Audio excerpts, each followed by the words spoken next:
Alors pour la base de données, je pense que vous êtes censé le faire avec Mongo, une base de données NoSQL, très facile à utiliser. Donc je vous conseille d'aller sur Mongo Atlas et de vous fabriquer une instance comme ça.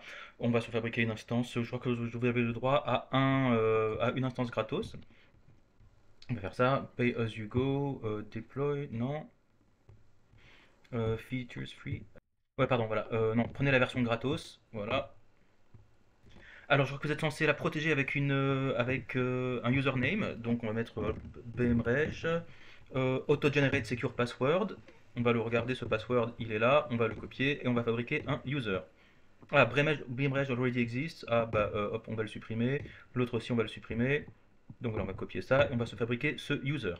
Très bien. Et maintenant, comment est-ce qu'on fait pour s'y connecter? Alors, my local environment, cloud environment. Ouais, on va dire local. Ok, très bien. Finish and close. Go to database, très bien. Maintenant, comment est-ce qu'on fait pour s'y connecter? Voilà, on va sur connect. Alors, Compass, Shell, MongoDB for VS Code, drivers, GUI non, JavaScript, peut-être command line interface. Voilà, je pense que c'est non, non, non, non, non, c'est pas lui. Ça c'est alors, là, il veut que vous utilisiez Mongo Shell. C'est un utilitaire en ligne de commande. Nous, on s'en fout. On voudrait plutôt que ce soit utilisable depuis le bac. Alors donc c'est pas un driver qu'on veut, c'est pas un shell. Ah non, native drivers Node.js Go. Je crois que oui non non MongoDB. Non non non en fait oui. Je vous conseille d'utiliser un wrapper un wrapper WRAPPER. En gros ça va être un utilitaire JavaScript pour faire toutes les opérations que vous voulez dans Mongo. C'est un wrapper qui s'appelle Mongoose. Alors Mongoose, alors j'ai discuté avec les gars de Mongo hier. Dans mon boulot, on utilise beaucoup Mongo aussi, donc on avait une formation justement avec eux. Et eux, ils disaient en fait, Mongoose, c'est pas eux qui le font, mais Mongoose utilise MongoDB qui lui est le driver officiel. Donc, voilà, je vous conseille d'utiliser Mongoose, c'est vraiment le plus simple. Et alors, pareil, alors, let's face it, writing MongoDB validation, casting and business logic, boilerplate is a drag, that's why we wrote Mongoose. Voilà, donc il faut Mongoose, require Mongoose, et en gros, il vous faut juste l'URL de la base de données avec l'utilisateur et le mot de passe. Alors, on va juste demander où est-ce qu'il le trouve. Ah bah voilà, je crois que c'est ça ici en fait, hein, l'URL. bmrej, deux points, password, tout ça. Donc il me montre pas le vrai password là, mais ok, très bien. Eh ben écoutez, on va faire comme ça. Déjà pour commencer, on va comprendre mon password.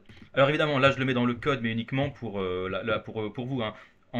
Quand on préparera tout ça, on fera en sorte que ce sera un petit peu sanitisé. On mettra pas les mots de passe dans le code évidemment. D'ailleurs, vous savez quoi? On va le préparer pour Git. Là, on va couper ça et on va se faire un petit Git init. Voilà, donc là, on va pouvoir suivre un petit peu. On va préparer notre repo pour être au comité. Donc là, j'ai fait un petit Git init. Alors, je vois qu'il est en train de me traquer mes données modules, mon request.http. Ça, on n'en a pas besoin. Donc, je vous conseille de vous fabriquer un petit fichier .gitignore et dedans, vous allez lui dire tout ce qu'il est censé ignorer. Donc, les nodes modules, typiquement, c'est ultra lourd et on n'a pas besoin de commiter ça. Donc, voilà, on enlève le node module. Et puis, vous savez quoi? On va commiter tout de suite, hein. Donc, je vais faire CTRL-SHIFT-G et donc, on va lui dire alors request. Ouais, pareil, le request.http, je pense pas qu'on ait vraiment besoin de le fabriquer. Ouais. On va dire le request.http, il n'a pas besoin de le traquer. Voilà, donc parfait, il est parti. Euh, alors index.js, allez, on va lui dire create. Déjà dans package.json, package.log.json, allez, on va prendre ces trois machins là.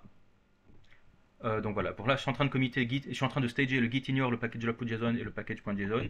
Donc ça, je vais lui dire setup environment, voilà. Et le index.js, là, on va lui dire on ne faut pas oublier de le stager. Hop, voilà. Et maintenant, on va lui dire create boilerplate users. Voilà, donc là, on a bien commité ça. On va donc relancer notre serveur. Hop, hop, hop, hop, hop. Et alors, donc, qu'est-ce qu'on voulait dit faire? On voulait donc se fabriquer la partie Mongo. On va faire ça dans un fichier différent, je vous conseille. On va se fabriquer un dossier, alors on va faire mongo, db slash mongo.js. Ça va vous fabriquer un dossier Mongo, un dossier DB avec mongo.js dedans. Parfait. Alors on va lire const password, c'est égal à, hop, ça voilà. Const, username, c'est quoi? C'est bemrej. Hop, bemrej, voilà, comme ça. Et ensuite, donc le connection string, donc c'est ce machin-là, on va le prendre. Dire const db url est égal à tout ça. Et évidemment, donc bemrej, à la place de là, on va prendre le user, hein. Donc là, on va retirer bemrej. Et puis là-dedans, on va lui dire user. Ah mince, il me semblait que les guillemets, oh, j'avais une extension qui me mettait des backticks à la place des guillemets dès que je mettais un dollar. Bon, ok. Voilà, user. Et puis là, à la place du password, c'est la même chose. On va lui dire, là, on va lui prendre password. Voilà. Donc là, on a bien notre db URL. Et puis, bon, déjà, il faut exécuter ce fichier mongo.js qu'on ne l'utilise pas encore pour le moment. Vous voyez que même si je lui mets un console log de db URL, il va pas être exécuté, hein. Ce mongo.js, pour l'instant, c'est juste un fichier qui n'est utilisé nulle part. Donc là, je pense qu'on peut lui dire const app est égal à express. On va lui dire require. Donc c'est db slash. Non, attends, c'est point slash db slash mongo. Je sais pas s'il faut mettre l'extension, j'ai oublié. Euh, je crois que non. Oui. Pourquoi il n'est pas content? File machin is not a module. Ah, c'est pas un module, effectivement. J'ai pas exporté quoi que ce soit. Oui, tout à fait, j'ai pas exporté quoi que ce soit. Pour exporter, il faut lui dire module.export. Mais pour l'instant, on n'a rien besoin d'exporter, donc je vais lui exporter un objet vide, hein. Peut-être qu'il sera content. Ouais, voilà, elle est content. Et là, voilà, on voit bien que donc maintenant, juste en faisant un require, il a exécuté ce fichier et on a bien notre db URL qui est là. Je vois bien mon login et mon password là-dedans qui m'ont l'air bien. Parfait. Maintenant, tout ce qu'il faudrait, c'est qu'on s'y connecte. Alors, on va s'y connecter. Comment est-ce qu'on fait? Ah, donc, on va voir Mongoose. On va utiliser Mongoose pour ça. Voilà, il est là, Mongoose. Et donc, const mongoose égale à require mongoose. Donc, comme d'habitude, on va tuer notre serveur. On va lui dire npm install mongoose. Et on va regarder, on va être sûr dans le package.json qu'il est bien installé. Dans les dépendances, mongoose va apparaître bientôt. Parfait, la version 7. On va relancer. Et puis, on va regarder dans notre mongo.js comment est-ce qu'on est censé faire ça. Alors, mongoose est égal à require mongoose. On va faire ça. Alors, hop, voilà. Peut-être qu'on devrait mettre ça en... Normalement, les require, tous les imports, ça se met tout en haut. On va faire là. Ensuite, mongoose.connect avec l'URL. Donc, on va faire ça. Mongoose.connect avec le db URL qu'on a fabriqué juste au-dessus.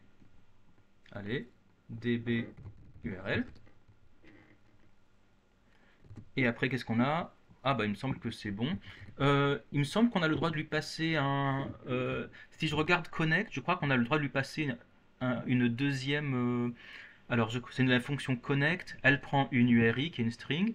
Éventuellement, elle prend un deuxième objet qui sera des options, mais là on n'en a pas passé. Et il nous renvoie une promesse. Alors, puisque c'est une promesse, on a le droit de lui mettre un await devant pour voir ce qu'elle nous renvoie. Alors, on va mettre await, et là, normalement, il va nous dire await, c'est uniquement dans les fonctions async. Donc, on va fabriquer une fonction async et mettre ça dedans. Hop, et puis on va l'appeler connect, voilà, c'est très bien. Et on va mettre ça dedans, voilà. Et puis évidemment maintenant là il se connecte, là il ne fait rien puisqu'en fait cette fonction connect je ne l'ai jamais appelée. Regardez, si je mets connect, vous voyez quand ce console log n'est jamais appelé. Il n'y a pas de console log là-dedans. Donc il ne faut pas oublier d'appeler notre fonction connect. Voilà. Et là on va voir le connect qui apparaît ici. Parfait. Donc là je lui dis await mongoose.connect db-url. Et alors peut-être qu'il va nous renvoyer une réponse, j'ai aucune idée. Dans le doute, on va mettre ça dans une variable qui s'appelle réponse. Et on va voir qu'est-ce qu'il nous met dedans. Ah ouais, il nous renvoie un gros truc. Bon, bah, ouais, moi je m'en fous de tout ça. Moi je veux juste être sûr que ça marche bien. Donc je vais juste lui dire, je vais juste lui demander de me loguer, qu'il est bien en train de connected to DB. Moi ça me suffit, voilà, pour être sûr que voilà, il est bien connecté à la base de données. Ensuite, c'est bien de mettre, quand vous faites du async await, c'est bien d'utiliser aussi du try catch, parce que là, s'il y a une erreur, on n'est pas au courant. Donc moi, je vous conseille de mettre tout ça dans un try. Et puis là, on va mettre un catch aussi. On va lui dire s'il y a une erreur, on va l'appeler l'erreur. On va lui dire console.error e. Voilà. Donc si pour une raison ou pour une autre, il y a un problème internet ou quoi, on le verra directement ici. Parfait. Donc on a notre fonction connect qui est là. Alors nous, on est juste connecté hein, pour l'instant, mais on n'a pas encore fait grand-chose. Moi, ce que j'aimerais maintenant, c'est pouvoir écrire des choses dans la base de données. Mais bon, moi la connexion ici, elle est faite. On va faire ça dans la vidéo d'après.